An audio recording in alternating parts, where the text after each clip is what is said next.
What's up, Saints? I'm Hyatt. And I'm Jacob. And this is SFHS Today.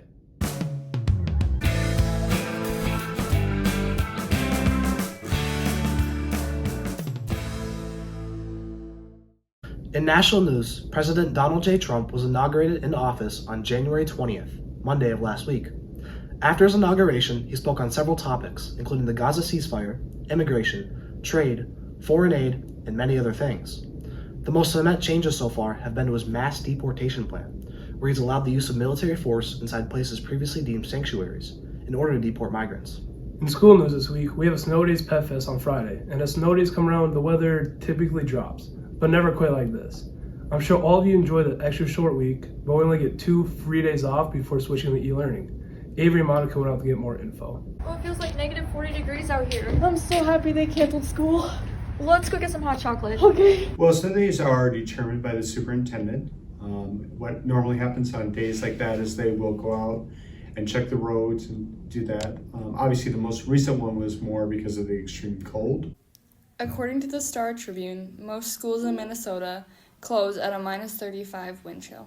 So that's a little different than what a traditional snow day. That's normally a day where the roads are in bad condition, but sometimes when it's really extremely cold, they'll also close it.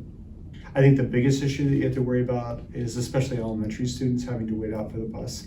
That gets severely difficult also. But there's 2 days that are already scheduled, so that are part of so if there's another one, it does not impact it. After that, they would do what we call an e-learning day, which it's been a while since we had those, but those would be ones where students would be expected to check in those days, get their assignments and turn something in, probably using Schoology. Stay safe, Saints. According to Care 11, the last polar vortex we had was 2019, and we are currently in one as of right now. Did you know skin freezes after 10 to 15 minutes in really cold weather? But be sure to bundle up and don't be like us. Thanks, guys. And in more school news, the choir, band, and theater programs had conference meets 2 weeks ago, where theater was recognized for their performance and awarded 4 students with all conference and 8 students with honorable mentions. They also won an academic silver. 20 band and choir students were also awarded and performed in the Mississippi 8 All-Conference Honor Festival. 17 band students were also invited to play in college-level honor bands. And if you were paying attention last week, we covered St. Francis star athlete Connor Peterson and his role in the court. But every big star needs a bigger ride. So we sent some reporters out to cover Connor Peterson and his Whip of the Week. Hey Saints, we're back this week with Whip of the Week. And we're doing Connor Peterson with his Ram 1500. Come take a peek.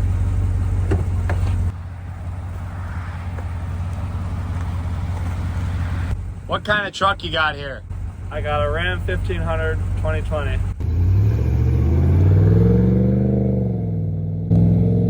How long have you had it and how many miles are on it? I've had it about 3 years and I've put on about 20 to 30,000 miles. What do you have done to her?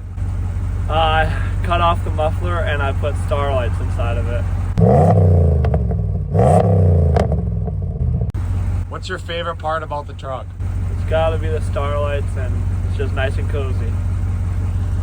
That sure was a nice truck. You bet. That's all we got for you this week, Saints. Now back to the studio. Thanks, guys. And for this week's trivia, we're going to bring on some star guests. So please welcome Baron Man and Taylor Hardy.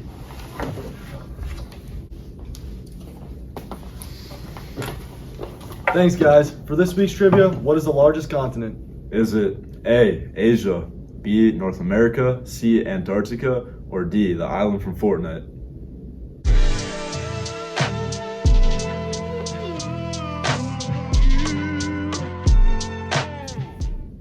Thanks, gentlemen, but we got it from here. Drumroll, please. The answer is A, Asia, which has the area of 17,226,200 square miles, or roughly 155,914,306,002 hot dogs. But without further ado, we'll send it over to sports. What's poppin', Saints? I'm Will. And I'm Mike. And this is sports. SFHS! St. Francis! St. Francis! Go Saints! In national sports news, this weekend was big for NFL fans, because Sunday held 2 of the biggest games of the year.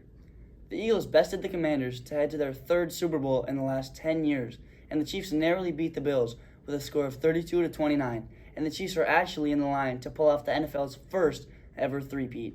In school sports news, the St. Francis basketball team is raising money and awareness for a St. Francis Saint that has been diagnosed with cancer. Reporters went out and got more. This event's been going on for, I want to say, over a decade. I know originally it kind of trickled down from the college ranks where coaches in college would wear white sneakers, and then it became something where now high school participates in.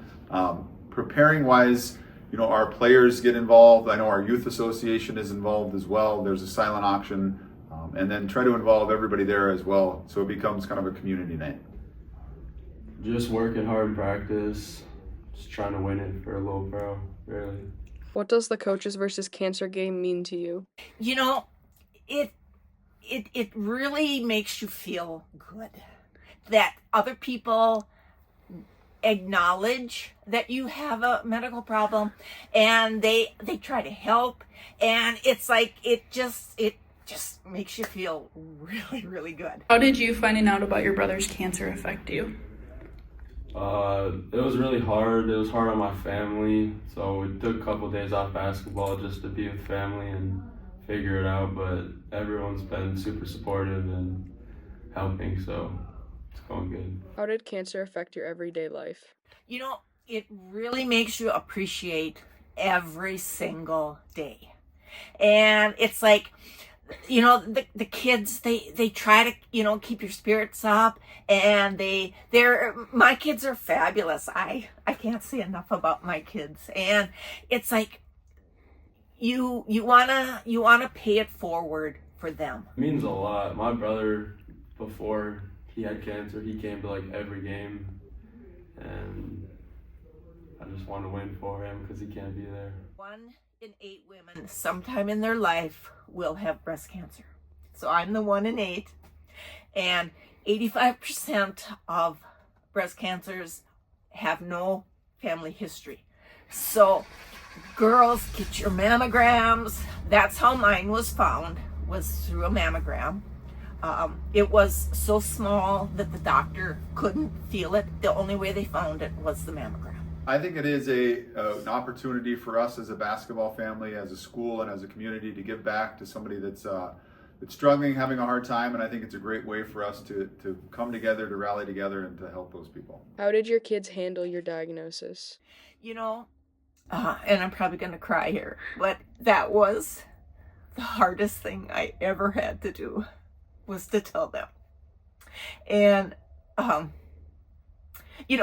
didn't have any trouble telling my husband or friends, but my kids, that was the hardest thing I ever did. Once you're on my bus, you're one of my kids. You always will be. Also in school sports news, the MSHSL one-night competition made it to the finals. And speaking of plays, that's actually the topic of this week's trivia. Because this week we ask you, what is the most popular play of all time? Is it A, Spooky the Square Pumpkin, B, Hamlet, C, Faust, D, Romeo and Juliet? Drum roll, please. The answer is B, Hamlet, by William Shakespeare, who wrote it in 1599 and has been a piece of poetic history since. And that will wrap it up for this week, Saints. Now back to Maine. Thanks, boys. And as always, reporters went out and brought you this week's RQT. It's the random question thing. Ding. What is the strongest opinion that you have that doesn't matter in the grand scheme of things? Oh, a strong opinion. That you should, I don't know,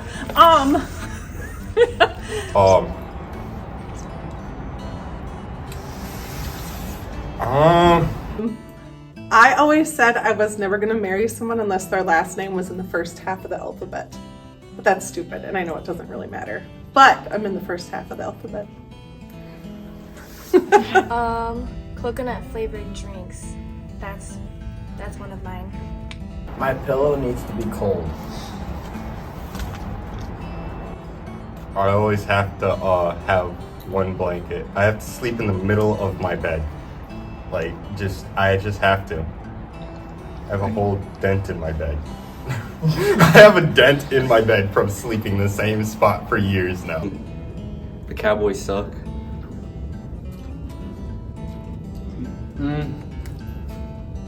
I think you should pour your milk before your cereal.